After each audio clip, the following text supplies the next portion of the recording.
Fudbaleri Jagodine ostvarili su još jedan rezultat za klupsku istoriju. U prvoj utakmici drugog kola kvalifikacija za Ligu Evrope u Rumuniji protiv Kluža nije bilo golova.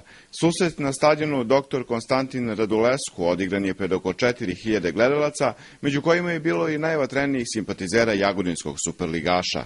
Jagodina je meč započela u sastavu: na golu Đuričić, zatim Šimac, Filipović, Đurić, Šušnjar, Mihajlović, Mitošević, Cvetković, Milinković, Jakimovski i Jasenijević. Odlična taktička igra tokom celog susreta jagodinskog superligaša. Rezultat nije izostao, odličan rezultat pred revanš, pa je i razumljivo zadovoljstvo u redovima Jagodine.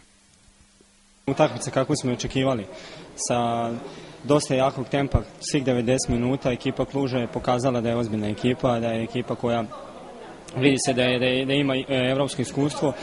Međutim, mislim da naš dogovor iz slačionice i pre svega mislim da smo taktički odigrali na veoma jako disciplinovano, što je odraz ovog rezultata. Imali smo neke šanse, nismo iskoristili, imali su i oni i mislim na kraju da je ovo možda najrealniji rezultat.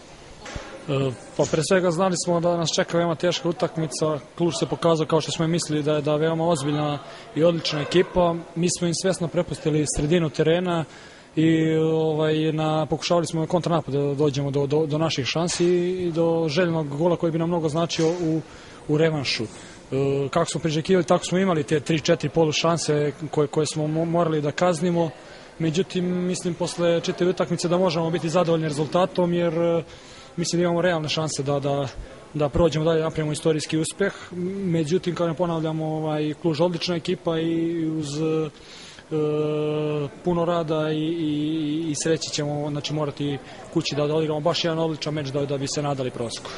Jedan deo posla smo odradili, očekuje nas teži deo posla u Jagodini i nadamo se da ćemo uz veliku podršku naših navijača odigrati još jednu dobru utakmicu i proći u sledeći krug i ne samo na taj način Jagodini omogućiti da se što bolje i što pre brendira na evropskom tržištu, nego samim tim praktično i postići mnoge poene za srpski fudbal kako bi u kasnijim sezonama i Jagodina i ostali drugi srpski klubovi mogli da startuju sa bolje pozicije i da u dogledno vreme izbegnemo ove kvalifikacije, pa možda krećemo od trećeg kruga i tako dalje. Znači, ti uspesi i Jagodine i ostalih srpskih klubova su veoma važni i globalno za čitav srpski fudbal koji mora da krene u boljem smeru.